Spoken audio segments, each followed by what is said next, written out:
Hi, everyone, and welcome back to Alma Live. I'm Adriana Monique Alvarez, and I'm so excited to continue this conversation on emotional resilience. I'm very excited to have Scott Beer with us today, entrepreneur joining us from the East Coast. Scott, thank you for being here. Absolutely. Thank you for having me. So, would you tell us in your own words who you are and really what you're up to in the world? Sure. Again, my name is Scott Beer. I'm an entrepreneur. That term is very vague, very loose. But really, I'm an independent. I'm somebody who's bounced around a lot since high school and been kind of all over the world, learning different industries, learning about different cultures, different people. And it's gotten to a point now when I'm 34 and a dad of two, where I want to put that stuff to work. I love what you said. Yeah, when you travel and when you take on different types of work, you learn a lot. You get a really broad perspective. Yeah, absolutely. I mean, I think that some people sometimes are in a bubble and they don't look at things from different perspectives. And when they do, you're going to have better outcomes. Yeah, it's true. So, we're having this discussion on emotional resilience. I want to get a bunch of different people's take on it, what their definition is. I would love for you to share what emotional resilience means to you. How do you define it? Sure. Well, like we talked about before we went live, I am from New York. I'm somebody who just believes in honesty and being straightforward. Whether that's a New York quality or another quality is up for debate. But emotional resilience to me is about just moving forward. I try and equate everything to games. And, if you were to shoot a basketball, you can't be that upset when you miss. Things are going to happen. You're going to turn the ball over. You gotta take those wins when you make it and just continue to move forward. If you dwell, you're never going to take the next step. And I think what's also so important is not procrastinating. You have to make decisions and you have to stick with them, and you can always change them. You can always change your decisions, but the point is that emotionally, if you let that get in the way, then you won't continue on. It is so true. So I've worked with a lot of entrepreneurs over the last 11 years.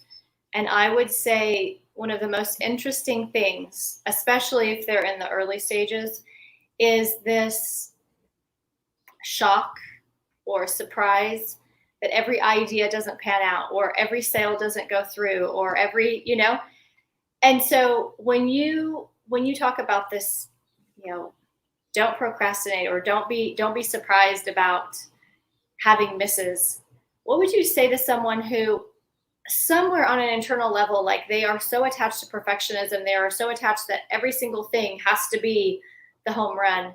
What would you say to that person?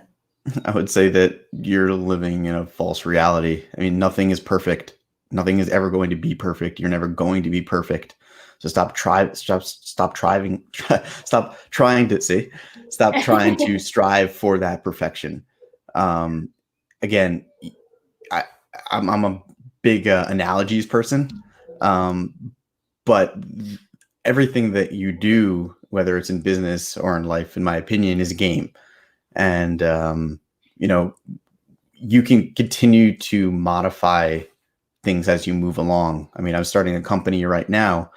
I really hoped that that based on the feedback we got from the market, that it would take off a lot faster. And even though our feedback has been tremendous and people love it, I'm not seeing the results that I want. And that doesn't mean that I should beat myself up over it or that it's a failure or I should quit. It just means I have to adapt to it. And I think that that's something that's so important for people, is like, even with everything going on in the world right now, it's how are you going to adapt? We've all had to adapt in our life and in our work. And if you take that beyond just this crisis situation, you'll find that a lot of people have these qualities. It's true. Being able to adapt is important with everything, right? I mean, even think about parenthood. You said you have 2 children, yeah? Yep, they're downstairs with my wife in the basement right now. So if you hear them in the background, that's just that work from home life right now. I totally hear you. My husband has mine out in the backyard. They're playing Legos. And it's like, as a parent, I mean, how many times do you have to adapt, right? I'll never forget right after I had my first son, like, of course I was sleep deprived and crazy. And then I figured out, oh, this is how he likes to eat. This is how he likes to nap. This is how he likes to do it, right? And I was like, oh, look at me. I figured this kid out. And then like 3 weeks later, he didn't want any of it like that anymore. And I was like, oh God, bless it, right? Yeah, I think parenting is the easiest way to force someone to learn how to adapt. Because honestly, like I'm sure you got a trillion tips from your friends on how to parent, and none of them came true because every single person's situation is different.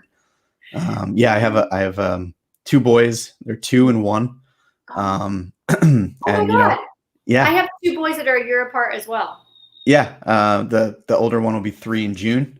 And my wife actually started a full-time job the week after the crisis started. So it's very ironic, but so me being the person who has a more flexible schedule, I'm now full-time dad, Monday through Friday, except for right now. And that's just adapting. You just have to do what you have to do in the moment. But it's made it a challenge. It really has. I mean, I work in the nights and I work on the weekends, which is definitely not enough time, but we do our best. It's so true. You figure it out until a better new solution can be found. So I know that you've just shared some things, but is there a point in your life where you really feel like it was the moment you got what emotional resilience looked like because you went through a difficult time yourself? Yeah. So I graduated from University of Rhode Island in 2008. That's when the financial crisis hit. There were no jobs available for people my age, and nor did I know exactly what I wanted to do.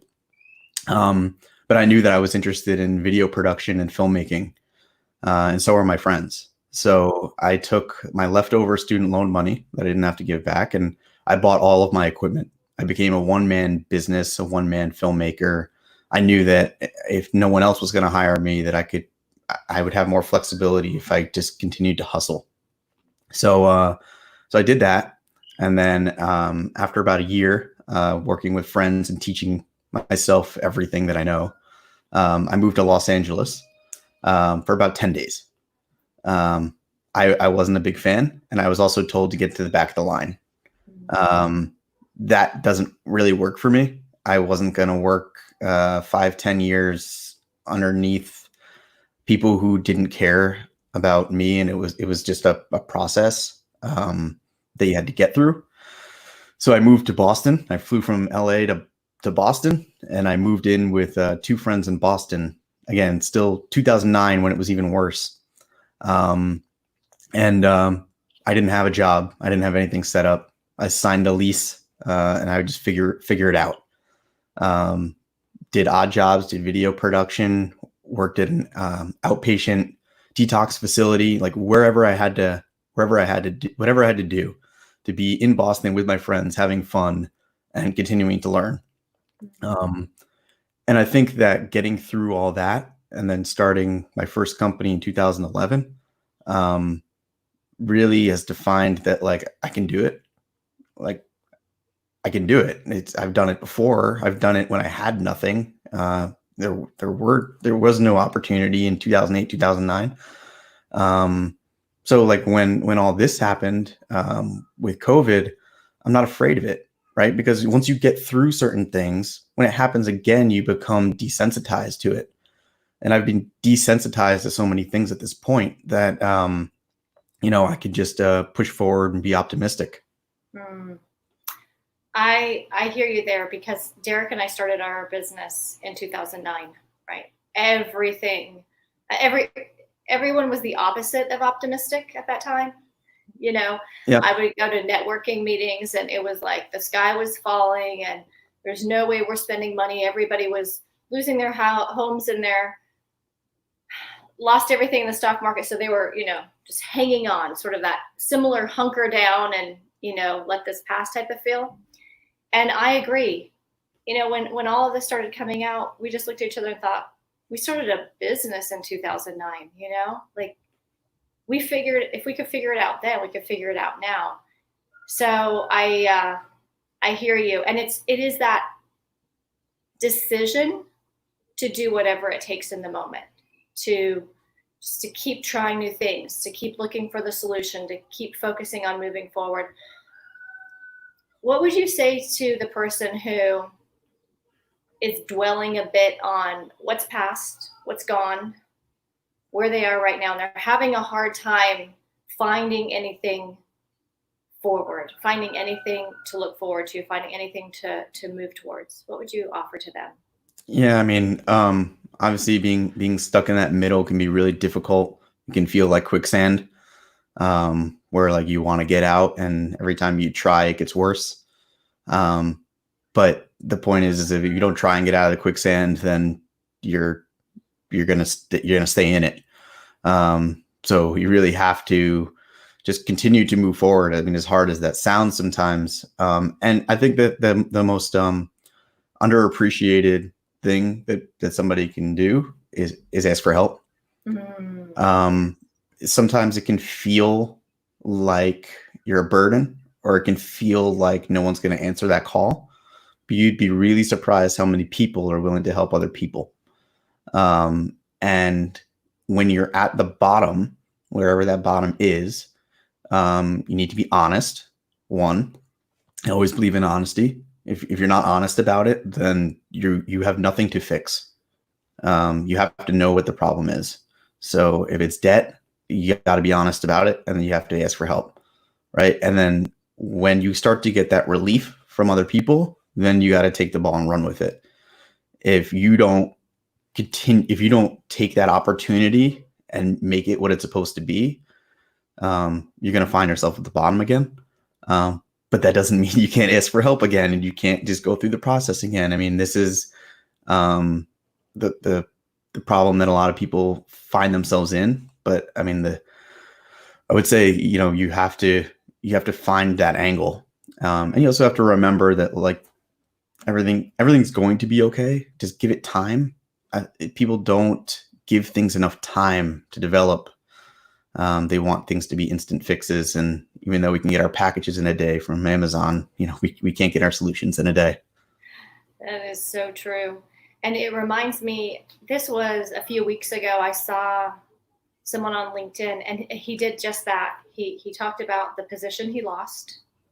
He lost his job, and he clearly laid out what his skill sets were. He laid out why he needed to find employment as quickly as possible.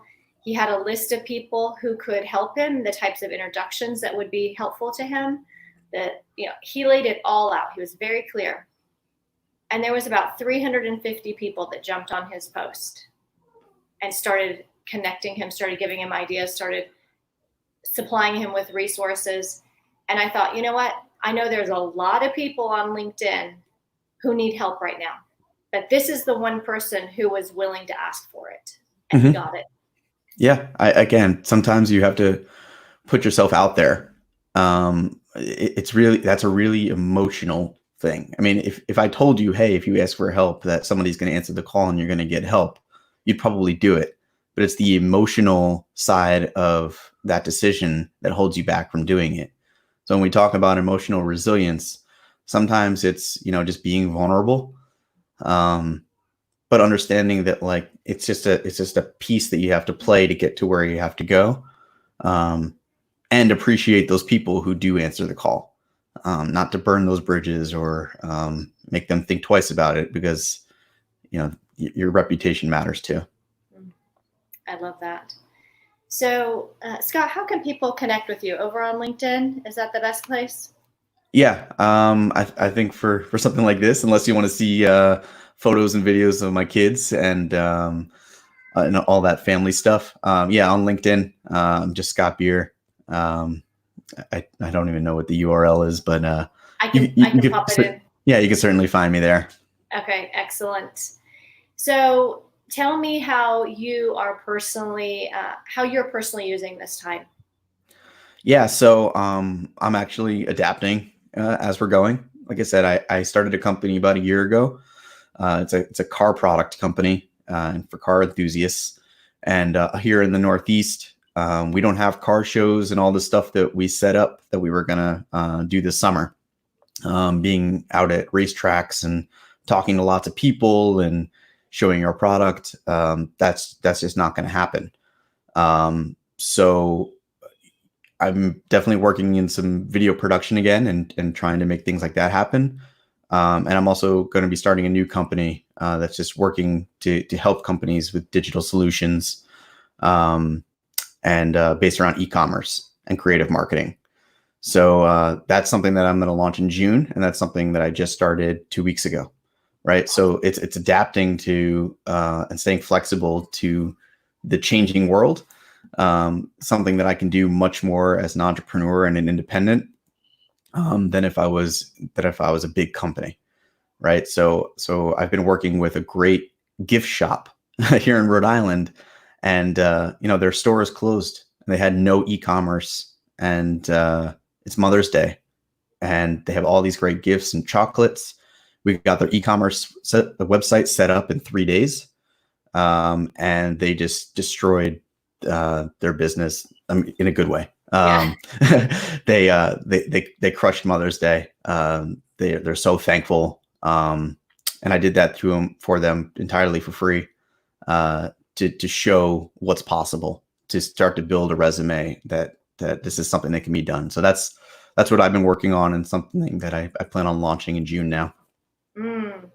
I love that, because like you said, for those people who are used to just that local business or people walking through their doors, for them to see like they have a whole other stream of income that can still happen no matter what's.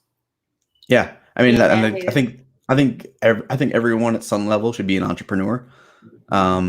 Everyone should have a side gig, essentially. That's why the new name of the company is Sidecar. We're essentially going to work with companies and individuals to set up basically a second stream for them. We're not going to reinvent the wheel. We're going to take what you already have, and we're going to do it in a different way. And so when things like this happen, that you're covered. And I think that for individuals like you or like me, like I still do video production. It's just when things change, one thing is going to move forward and one thing's going to move back. And if you just have this one thing, you're going to find yourself needed to battle out. Yeah, it's very true. I love that you're creating this. I want to leave everyone with a quote that you had given me when we first spoke. You said, "Life and business are just a big game. Learn the rules and play it. If you fail, learn and play again. No one wins every time." And that is the truth. Yeah, no one wins every time. I trust me, I've had plenty of failures and plenty of big ideas that are just never going to happen, or that I've gotten rolls of the eyes from. But you just got to keep thinking. And then really the key there is learn the rules. There are things you can do and there are things you can't do. There are things that are ambitious and there are things that are realistic. And then listen, I know everyone's got a complaint about something, whether it's politics or weather, people, crises. Those are the rules, and you have to learn what's going on. One of the best analogies I ever got was when I played soccer as a kid, and it was, hey, when the ball is there and you got 10 kids running for it, stay out of that pile, because the ball's going to pop out. And when it does, you're going to be the only one there, and you're going to have a wide open field to go for the goal. Right. So stop jumping into everything that everybody else is, and find where the opportunity is. Yes. I love that. Find where the opportunity is, because there's plenty of opportunities, especially right now. There's probably more opportunities now. And I think it sounds, people are going to get mad that I say that, but there are more opportunities now than there were when people were complacent about 4 months ago. That is the truth. I appreciate you being with us today, Scott. Thank you so much. I know you've got kids and other responsibilities, so thank you for taking the time to do this. Yep, it's on to dinosaur puzzles for the rest of the day. I hear you. I want to thank everyone for being with us. And you can pick up your free pass to networking influencers, as well as my free guide, Jumpstart Your Book. Those links are in the description. Until next time, big hugs from Mexico. Stay well. Talk to you soon. Thank you.